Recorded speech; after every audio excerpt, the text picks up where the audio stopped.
vous savez, nous sommes des privilégiés. Amen. Nous sommes des privilégiés. Vous pouvez vous en rendre compte. Oh, merci Seigneur. Dieu est présent au milieu de nous.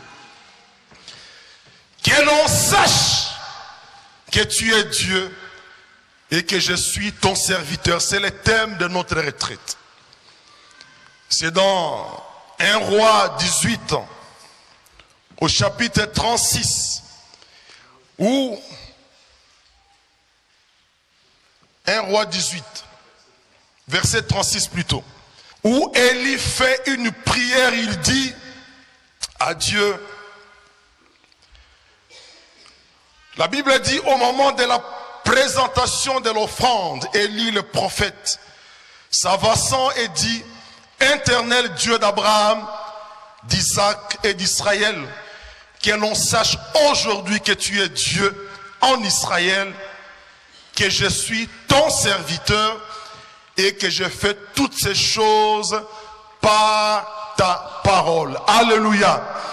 Alléluia. Première caractéristique de ceux restent fidèles, c'est qu'ils sont des serviteurs et des esclaves. Le mot serviteur veut dire esclave. Alors Élie dit, que l'on sache que tu es Dieu, que je suis ton esclave. C'est là où les bas blessent. Parce que il faut que les deux conditions soient remplies. Que l'on sache que tu es Dieu, oui. Que je suis ton esclave. Où sont les esclaves de Dieu? Où sont les serviteurs? Un esclave n'a plus de volonté. Un esclave est soumis totalement à la volonté de son maître.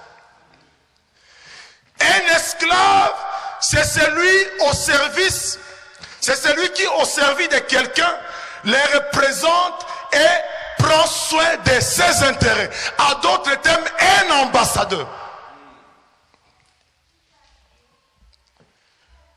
C'est-à-dire, nous sommes appelés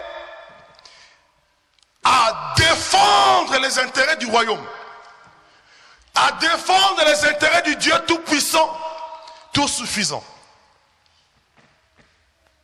Nous sommes ses esclaves. Dieu me dit, où sont des esclaves? Pour que je puisse faire descendre le feu. Dis-leur, où sont des esclaves? Où sont des serviteurs?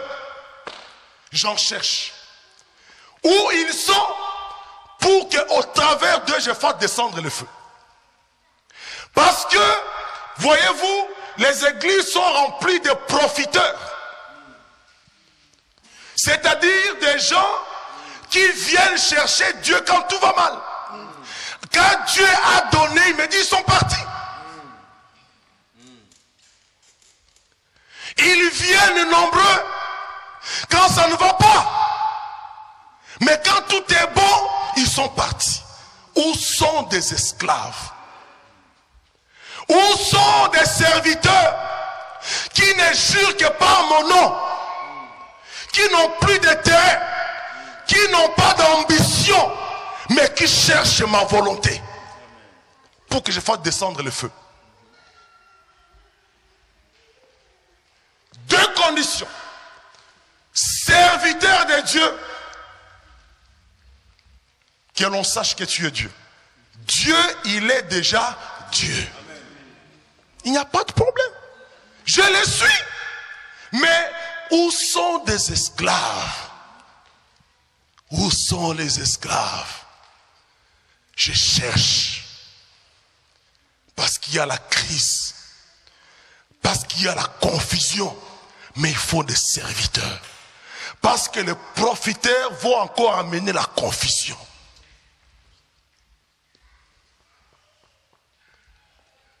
Mes frères et sœurs, Dieu est entouré de la gloire.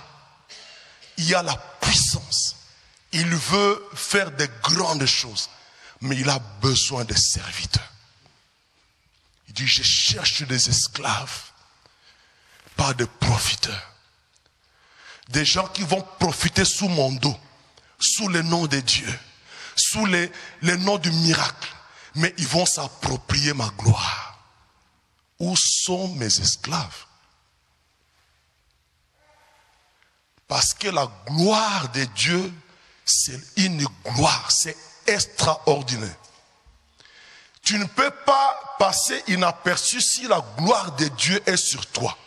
Mais à quoi ça va servir? Est-ce qu'à ta poche? Est-ce qu'à ta publicité? Est-ce à ton honneur? Où sont les esclaves qui ne feront tout que pour ma gloire? Un serviteur, ça ne se décrète pas. C'est un parcours. C'est un engagement. C'est une vie. On peut dire je suis serviteur, mais dans la pratique on ne l'est pas. Dieu ne va pas le faire descendre de feu. Un serviteur de référence dans la Bible, c'est David.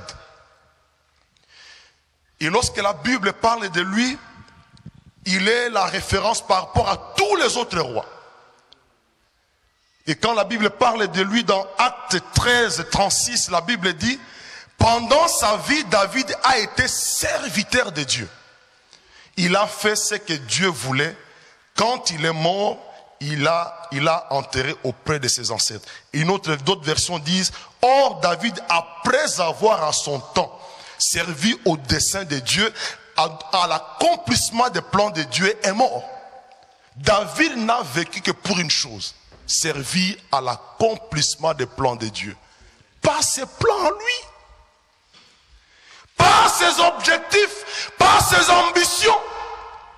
Élie ne cherchait que la gloire de Dieu face au prophète de Baal. C'est pourquoi le feu est tombé. Alléluia. Donc, la première chose qui caractérise les restes fidèles qui invoquent Dieu et que le feu tombe, ce sont d'abord des esclaves.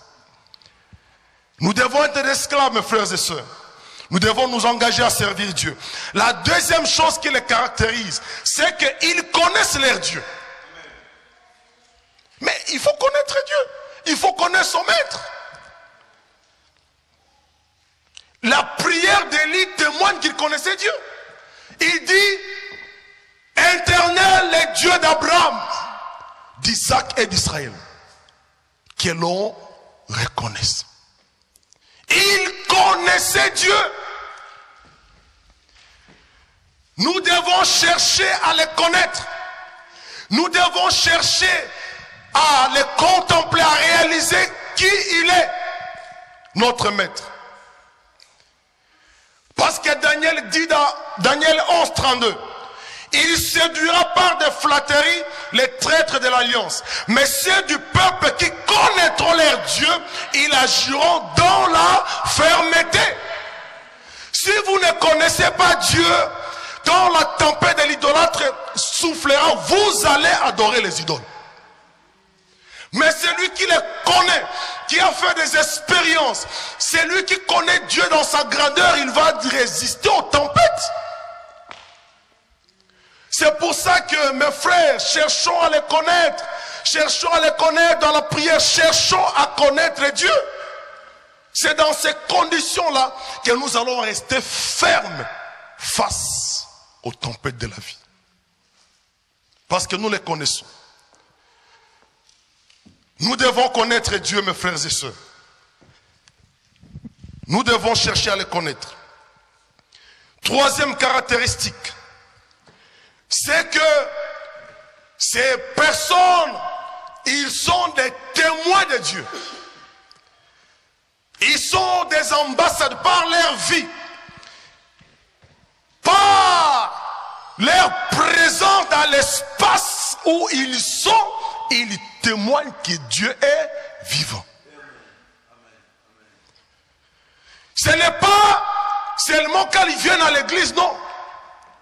Par ce qu'ils sont, par ce qu'ils font, par ce qu'ils disent, ils témoignent que Dieu est vivant. Ils sont des boucliers pour leur famille. Ils ont une identité dans leur famille. En d'autres termes, ce sont des personnes qui répandent l'odeur de la connaissance de Dieu dans leur famille. Et les gens ne peuvent plus douter dans votre famille qu'il y a un Dieu. Je vous assure. Dans ma famille, on ne doute plus. Je vous assure que c'est un parcours. C'est être un bouclier pour sa famille. Avoir de l'autorité. On te consulte pour que l'on ne reconnaisse pas des blabla, pas des insultes, pas des critiques. Mais Seigneur, que ma bouche s'ouvre pour que l'on sache que je suis ton serviteur. C'est ainsi que tu vas témoigner de sa grandeur. Que l'on sache parce que tu es dans ta vie de tous les jours, dans ta famille jeune. Dis Seigneur, avant d'ouvrir ma bouche aujourd'hui, que l'on sache que tu es Dieu. Que je réponde ton odeur dans ma famille. Que l'on ne doute plus qu'il y a un Dieu. Mais que tu es vivant. Qu'il n'y a plus de doute dans mon entourage par ma vie. Qu'il y a un Dieu. Alléluia. C'est ça de témoins dont Dieu a besoin. Ceux qui font descendre le feu. Ceux-là, ils font descendre le feu. Ils font descendre le feu. Il n'y a point de doute autour d'eux qui sont des serviteurs. Ils font descendre le feu. Dieu a besoin de ça. La puissance et l'étouffe.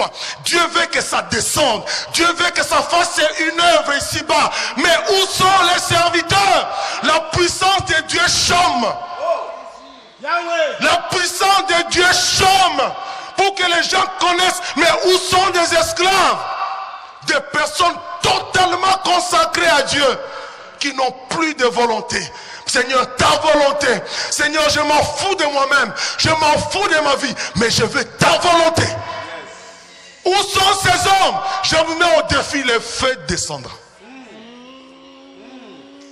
Ça va descendre. Parce que Dieu le veut. Dieu le veut. Il ne veut que ça. Parce qu'il veut que le monde entier reconnaisse qu'il est Dieu. Il veut que ça. Il y a des gens qui vont se convertir quand le feu tombera. Mais par votre vie. Mes frères et sœurs. La puissance. Dieu dit ma puissance chôme. Mon autorité chôme. Je veux que le monde sache que je suis Dieu. Il y a des gens qui meurent. Mais je veux des esclaves. Il en a tant fait la vie de beaucoup. Mais ils étaient des profiteurs. Ils ont profité. Alors nous nous étonnons que Dieu n'agit plus de profiteurs. Mais la gloire de Dieu va descendre. Si nous comprenons que nous voulons marcher pour lui, ça va descendre. Parole du salut.